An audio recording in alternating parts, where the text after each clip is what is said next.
This program, while curated to help you improve your health, contains general advice and should not replace the individual advice of your medical practitioner. So I imagine to crack out that amount of recipes, you are living and breathing this every single day. Yeah, it's definitely just part of my lifestyle. Like, I'm always coming up with new ideas. Tell me about mindful eating. What does that mean? Mindful eating is just drawing your attention and your awareness to the present moment and what you're eating. What does life look like when the kitchen is the heart of the home? It's buzzing. There's the ovens on. There's smells wafting around the room. There are people like in the kitchen chatting or setting the table, and everyone's talking, and there's just a lot going on. In life, it's normal to have ups and downs. But what do we do when we get stuck? I've always been fascinated by the healing journey. Why do some people get better while others fail to make the shift? Welcome to the Expert Series, where you'll meet 25 of the world leaders in health and wellness, discussing their passions and what it takes to make your shift. There's an electrical feeling in the room. I had to be a mom. It was so important to me. I've always been a pain in the butt, and I love that. I knew that I wanted to help people. I'm Katherine Maslen, and this is The Shift.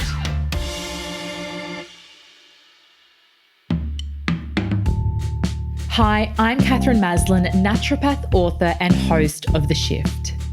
In the Expert Series, we share the insight stories and expertise of each of our amazing experts. You might have heard them on season 1 of The Shift, where we took snippets of these interviews and put them together into the series for you. If you haven't listened to season 1 yet, I'd highly recommend listening to episode 1 of this podcast to get the latest on what it takes to make a shift in your gut health. We'll provide a link in the show notes. In this episode, we have the delightful Lee Holmes. Lee is a whole food chef, passionate health advocate, and a soon-to-be qualified clinical nutritionist with a focus on wholesome, delicious food. She is the author of 9 wonderful cookbooks, a media personality, and an international speaker. What I love about Lee is her grounded approach to health. You won't hear about crazy diets or fads in this episode, but rather her journey of healing her own body with whole foods and how to make your kitchen the heart of the home. Listen out for some tips on how to reconnect with yourself and your food supply. Let's get started. My name is Lee Holmes, and I'm a holistic nutritionist, whole food chef, and yoga teacher. And how long have you been doing all of this for? I've been doing it about 8 years. Yeah. That's very prolific, because how many cookbooks do you have?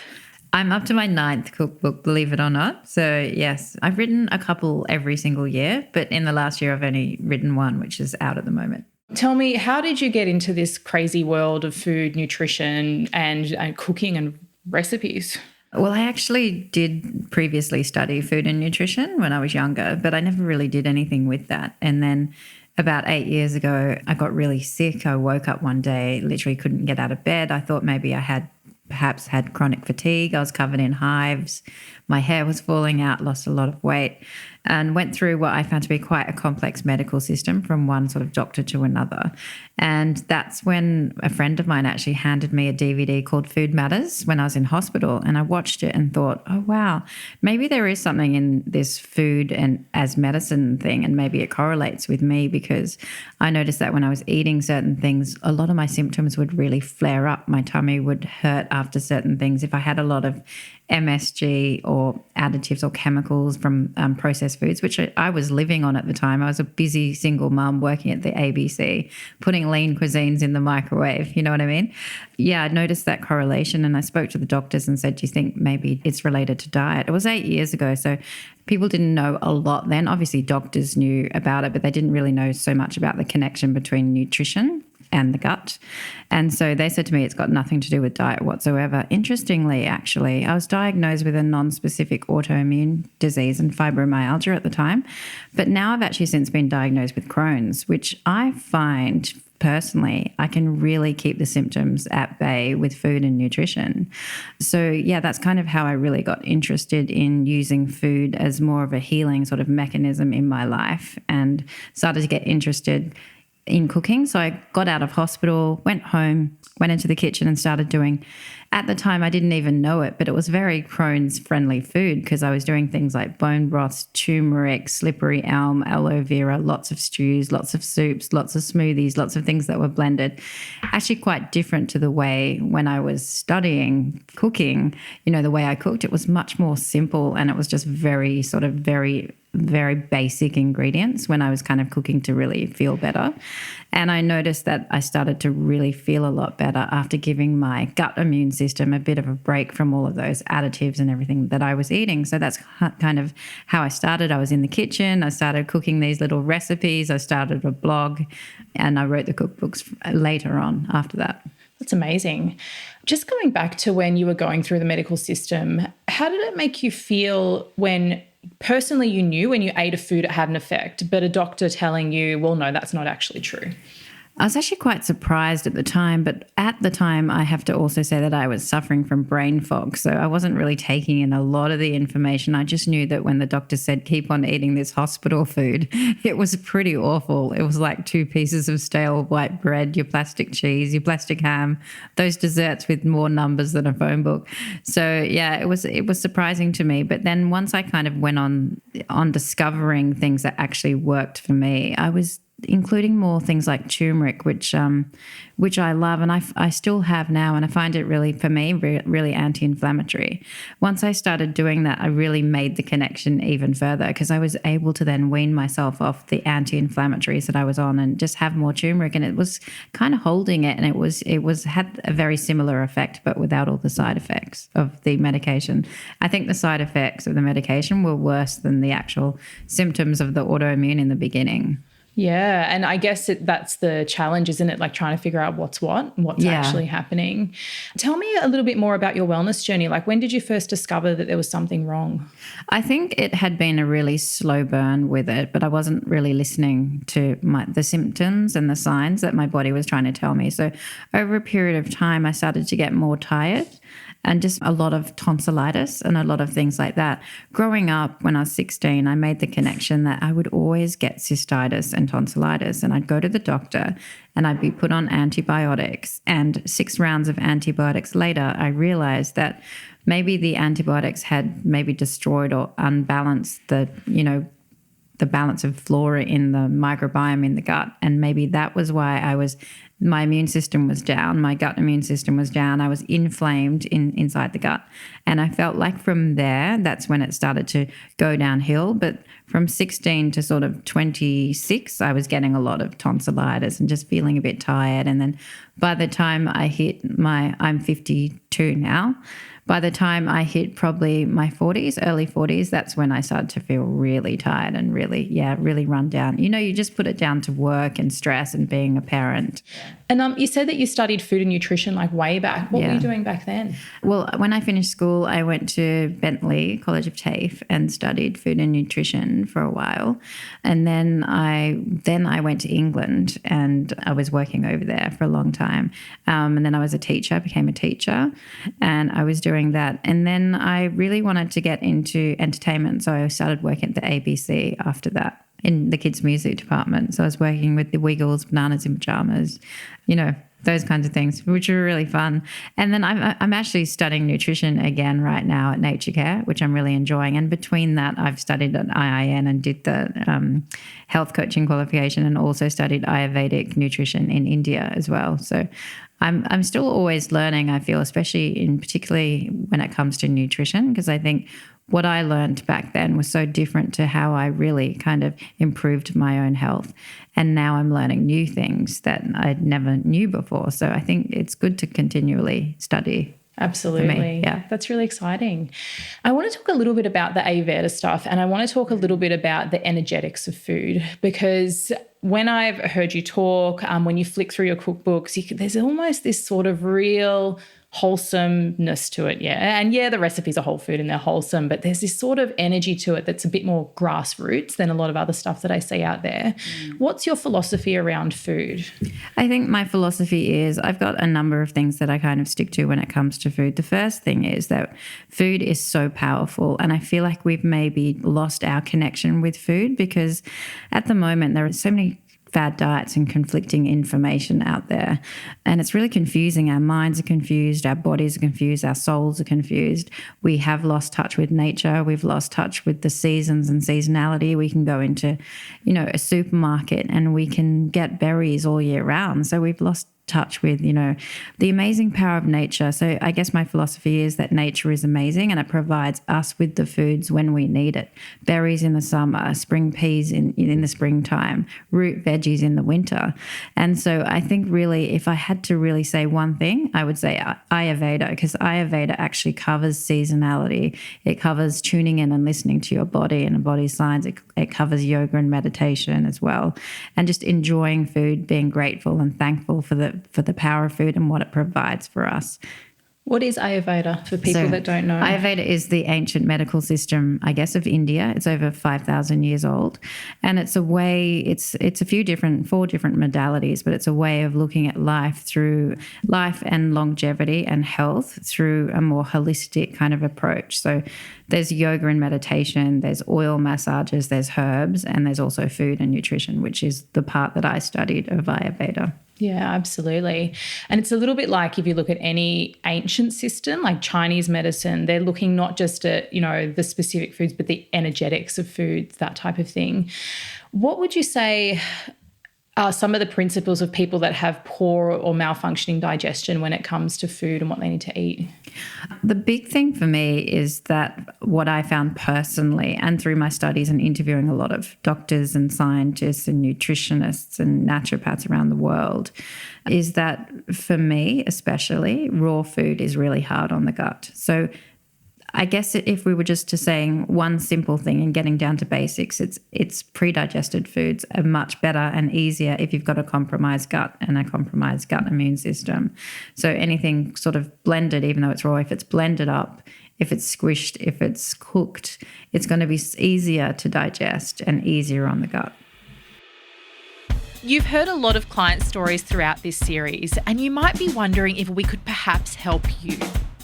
Supporting people to shift is what we do best. Health is a journey, and we can help you to navigate this with one-on-one support with our clinical naturopaths, hypnotherapists and counsellors. If working with us one-on-one interests you, go to theshiftclinic.com and click on Shift with Us. The Shift! Okay, what does a healthy gut look like? So a healthy gut is obviously got a great balance of good and bad bacteria in it. The lining is nice and healed and is able to absorb nutrients. The way that I look at the gut is like an Amazonian rainforest. So if you're looking at the foundation, the trees, the butterflies, the birds, the rivers, the streams, you're looking at the gut soil, the foundation. I would say that colostrum's a really good thing to take or have when you want to build up your gut immune system. And then the trees are your good bacteria. So the good bacteria, you can obviously proliferate those by eating more probiotic-rich foods, your kimchi, your sauerkraut, your yogurt, your kombucha, those kinds of foods. But the thing with the good bacteria is that it can die every 20 minutes. So you have to feed it. And the way to feed it is through prebiotic-rich veggies and prebiotic-rich foods. Things like inulin, chicory, asparagus, green beans, peas, onions, leeks, garlic, those kinds of foods, full of prebiotic fibers that feed the good bacteria in the gut. A lot of these diets, paleo, keto, those kinds of diets, are missing out on those amazing sweet potato and veggies that are full of prebiotic-rich fibers. That's why I think diversity and balance and common sense eating in moderation is really good for a healthy gut. Yeah, absolutely. That's great advice. What do you think about supplements for gut health? I think that some supplements are quite good for gut health. I know for me, because I had all the hives, I had issues with histamine intolerance. So for me, a lot of fermented foods was not great. I would break out in hives every time I ate something fermented. I can eat more now that my gut is healed. But so in that case, a probiotic really helped me.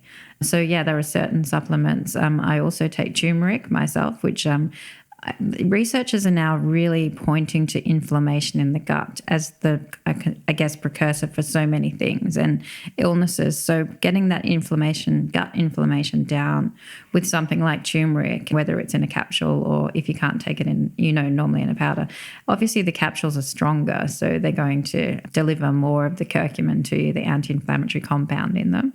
So sometimes supplements are good for people that can't get it from their food, the nutrients that they need. And especially if you've got a compromised gut, it is hard to absorb and digest things, So I guess a lot of people, when they have to eliminate certain foods, they can feel restricted, they can feel really emotional about it, can be really difficult.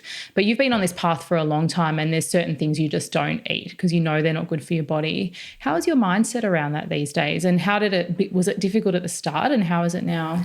I think in the beginning it was really difficult because I was still trying to figure out what I could and couldn't eat and what was going to give me a reaction. Now I eat everything. I have a very balanced diet, so there's nothing I restrict anymore. Because I've healed the gut, I feel a lot better. I can tolerate, most foods now, so that's really good.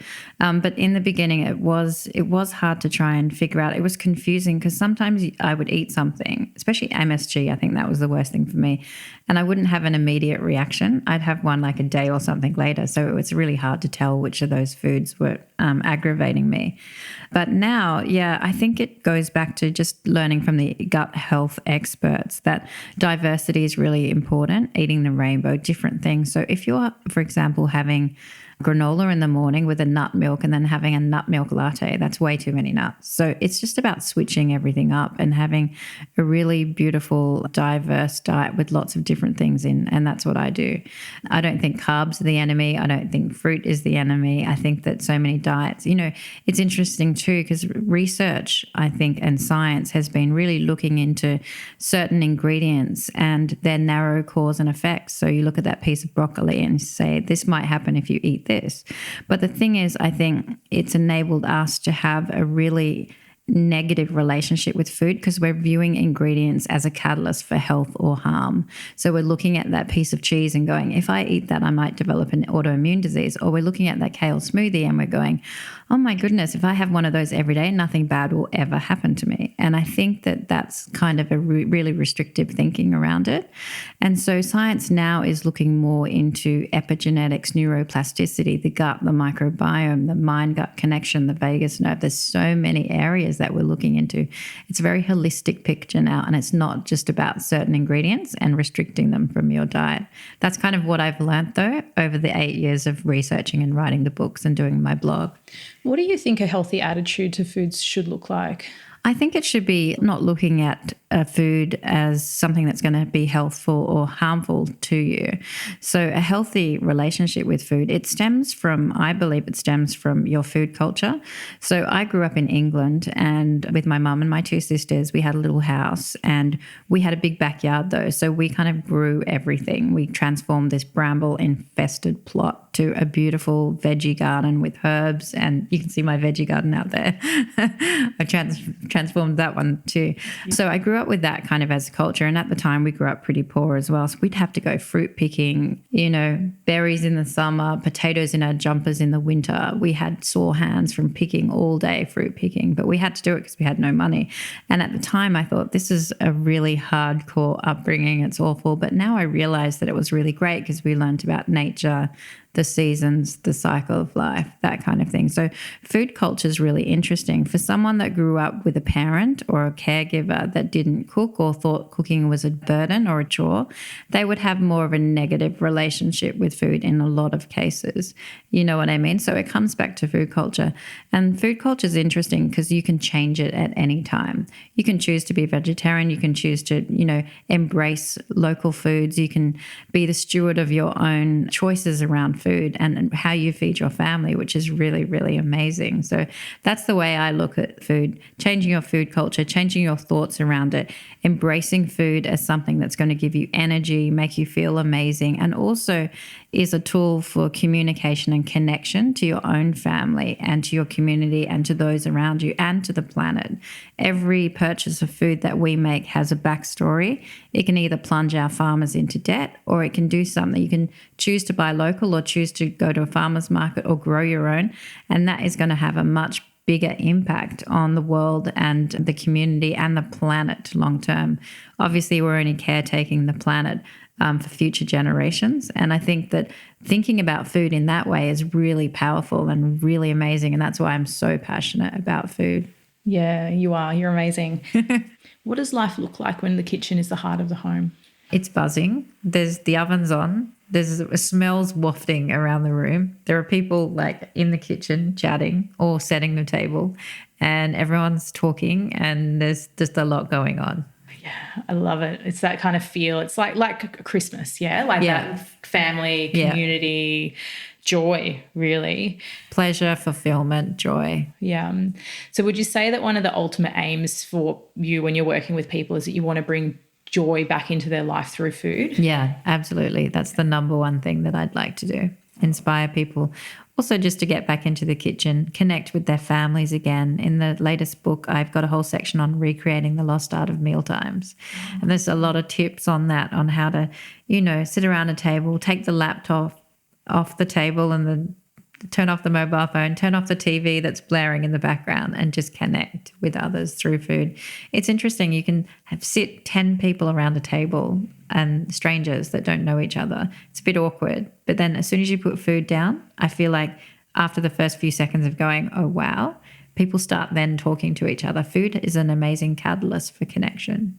Can you think of a particular story around discovering something about food, like a certain farmer that grew a certain thing that you love to eat or something like that?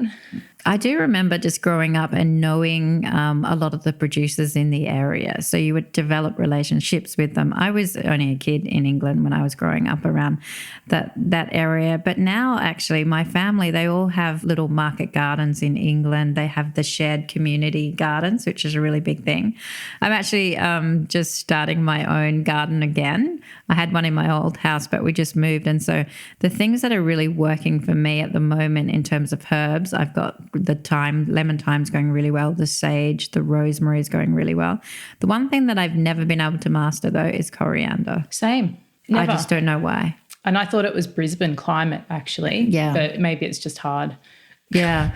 I'm also growing, I think it's quite temperamental as well. I've been asking people on my talks around Australia, how do you grow coriander? And I've had some really good feedback, like grow it from seed, grow it in winter, just let it seed and then go and let it grow in winter.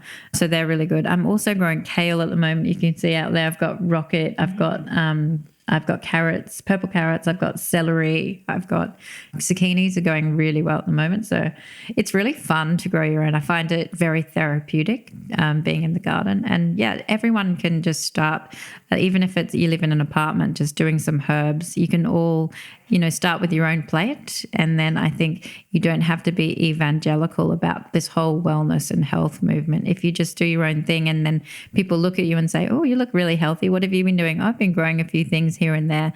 And then it's like more of a radio wave, which is very gentle. It's a gentle way of connecting with others, the community, and just making the world a much nicer, greener place, I love that. And if somebody's never grown anything, what would you say would be the best place to start? I would start with herbs, and basil's easy. Rosemary's good. Even lavender. Lavender makes a beautiful tea if you can do lavender.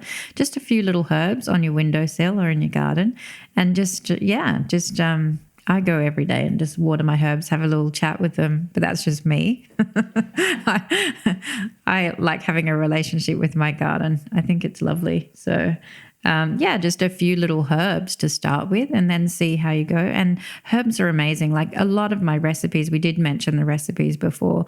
They're very simple ingredients, but I pair the flavors with herbs. So I'll use turmeric in a recipe, a beautiful spice, obviously. I'll use lots of herbs in recipes, sage in recipes, which is beautiful as well. I've got this new recipe actually you might like. It's cauliflower and broccoli steaks, which I cut through the middle. And then I do a marinade, and I do it with garam masala, turmeric, coriander and cumin, lemon, olive oil and garlic. And then you just put that marinade over the top and you bake it in the oven and it becomes out really crispy. And I'll serve it with a coconut yogurt and a bit of pomegranate. Yum. But obviously, there's lots of things you can do. I've got a beautiful in the new book, Supercharge Your Life, there's a recipe for fig and goat's cheese tart with rosemary, which is really nice as well. And I've also got a salad which is made with beetroot and figs, because fig season, with a bit of cinnamon, apple cider vinegar and olive oil on top. And then you roast them up with some walnuts, and then you just serve it with spinach leaves and some goat's cheese, and that's beautiful too. So just simple things, but just pairing a few herbs and spices together just takes it to the next level. Have you listened to season 1 of The Shift? If you're enjoying the expert series, you'll love season 1, where we deep dive into the field of gut health with 25 of the world leaders in this area. Head back to your podcast app and find episode 1. It's a great place to start. What I was going to ask you is, because you've got like 9 books, how many recipes do you have altogether? Do you know? Oh, I have thousands. Yeah, I have so many, and they all come out of my kitchen. I have so much fun experimenting with my daughter as well. We kind of cook together. She's an amazing cook. She's really good because she takes time on the prep and she cuts everything. She's a little Virgo, so she cuts everything perfectly. I'm a Virgo too, actually. So we try and spend just a tiny bit more time on the prep, and it just makes it so much better especially when you're doing veggies as well. So I imagine to crack out that amount of recipes, you are living and breathing this every single day. Yeah, it's definitely just part of my lifestyle. Like, I'm always coming up with new ideas, and especially because I've been traveling a lot lately. I'll pick up ideas from overseas and other places when I'm eating out or I'm in a cafe and I'm like, oh, this is really good. I want to recreate this. And so, yeah, a lot of it's inspiration from other places that I've been to. Tell me about mindful eating. What does that mean? Mindful eating is just drawing your attention and your awareness to the present moment and what you're eating, and tuning into all of your senses to enjoy it. Yeah. What's the opposite of that? I think some of the signs are eating on the run, eating while standing up, eating while having a conversation, eating while distracted, eating whilst on the laptop, eating whilst on the mobile phone, eating in the car. All of those things is not really eating mindfully. Do you think it's important to eat organic? I think that if you can afford organic, it's going to support a better system of agriculture, but it really depends on your budget and your lifestyle. For me, I don't eat all organic. I try and grow my own when I can, and then when I'm traveling, I just do the best I can. So, if you can, if it's available to you and you can afford it, yes, but it's not available, and some people can't afford to eat organic. It's still expensive, unfortunately. So, eating fresh and eating supercharged foods, I think, is a good way to go. And by that, I mean things like you can buy a really affordable spices like turmeric and things like that. You can go into a supermarket and buy your veggies, or if you can, if you do have access to local or farmers markets, that's always good too. Doesn't have to be organic, but I'm thinking for me, I feel like processed foods and things in packets with lots of numbers are going to be more detrimental to you than just an apple or a banana. What do you think the biggest issue that people are facing today is? I think that mental health is probably one of the biggest issues at the moment. And I think it's going to become more and more prevalent. But it's good that it's being talked about more these days. But I think that's a big issue for a lot of people. Yeah. It's interesting with the gut-brain connection, how they're both concurrently kind of getting in the spotlight, which is really good. Yeah. Actually, Dr. Emran Mayer, he's amazing, and he's the guy that wrote the Mind-Gut Connection book. He says that our good bacteria, or our bacteria actually, communicate with each other without us even being involved in it, which is really interesting. And for every one message our brain sends to our gut sends 10 back up. So what's really in charge of the thoughts and feelings and mood, when you think about the serotonin being manufactured in the gut, a lot of it, I think about 80%, maybe more, manufactured in the gut, then obviously your gut and the balance of everything, the ecosystem of your gut, is going to affect your mood. Yep. Really interesting.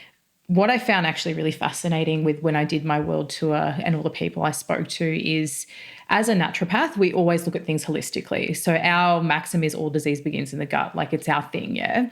But the research is really starting to back that up. But more interestingly, it's looking at the microbiome and its relationship to our cells and our body, but also the soil microbiome and the plant microbiome and how that affects our microbiome. I agree. So it's almost like finally science is actually going, we are in the ecosystem. It's like we're coming back to where we were a few hundred years ago. Absolutely. Which is, I totally agree with that. It's really exciting because it's just it's kind of a way for people who are really left brain scientific to kind of recognize that we're more than just our skin and bones, if that makes sense. There's this whole thing going on. So it's really, really exciting. I feel like food really comes back to that too, because food obviously can change, or the soil can change the food that we're eating. It can change the nutrient value, it can change the way that it grows. And so, looking at those more ethical ways of growing as well. Yeah, 100%.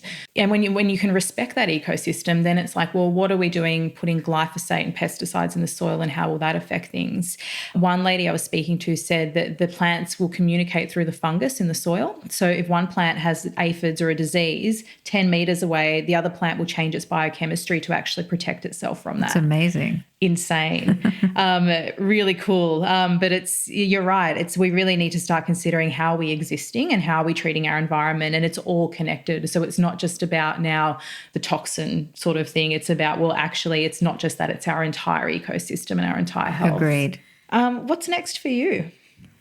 I am currently promoting my book, Supercharge Your Life. I have a blog, superchargedfood.com, and I have just revamped that to include more things about growing your own and upcycling. And there's a section called Debtless, which is I want to really empower people to help become more minimal and save money in areas of their lives. And so I'll be doing that. I'm going to England next month to do some touring over there. And then I'm going to Miami in America to do some filming over there. And I'm also studying this year, as I said before, nutrition. So I'll be doing some more subjects with my studies. And that's it. That's fantastic. If you could give just one piece of advice to someone who wanted to make a shift in their health, what would it be? I would say to take things slowly and just to do one thing at a time. It was such a pleasure interviewing Lee, and I hope that you loved it too. Let's go over some of the key points and what you need to do. Number 1, humans have a unique relationship to food, which is becoming more and more out of touch. We used to eat with the seasons and live in harmony with the natural supply that nature provided us. We've lost touch with this connection due to the processed food revolution and the confusion of the mixed messages we get when it comes to food and health. Number 2, when you're trying to get to the bottom of food intolerances, sometimes you need to restrict the diet for a period of time. If the healing is done well, with the support of the right diet and perhaps some herbs and supplements, most people find that they're able to tolerate the food again over time. This is especially true when the food reaction comes from specific fruits, vegetables, or legumes.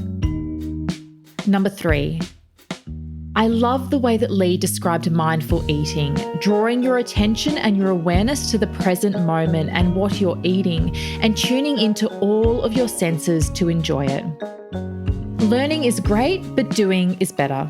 Here are 3 things that you can do as a result of listening to this conversation. Number 1, make your kitchen the heart of your home. Set it up how you want it. Make it accessible, and if you can, have the whole family involved in the food preparation process, especially your children. Number 2, grow something. Even if it's just a few herbs on the countertop, it will help to cultivate your connection with food as well as giving you something yummy to eat. Number 3, enjoy your food by mindfully eating. Sit in a comfortable place, eat slowly, and savour each bite. I've spoken a lot about the importance of chewing your food well, taking the time and space to eat slowly and purposefully, enjoying every bite will give you the time you need to chew your food too. I'm sure that by now you want to try some of Lee's amazing recipes, so head to superchargedfood.com. That's superchargedfood.com to get Lee's amazing recipes, cookbooks, and a heap of other useful resources. If you enjoyed this episode, please do share it and tag myself and Lee so that we can say hello. In the next episode of The Shift, we will have another cookbook author, this time specialised in the area of small intestinal bacterial overgrowth, or SIBO. Our naturopathic team are seeing more and more SIBO showing up at Shift, so I know that this is going to be relevant for a lot of you. Coming up on The Shift. What does that mean to be a disordered food person? I can get very obsessive with food. What do you know about the link between eating disorders and SIBO? I think it's an interesting link, and it's a real chicken and the egg. So the journey didn't end there for you, did it? What happened then? So I went through my SIBO treatment, typical type A personality. I was like, I'm going to do this the best. I'm going to be the best patient she's ever seen. I'll do it the fastest.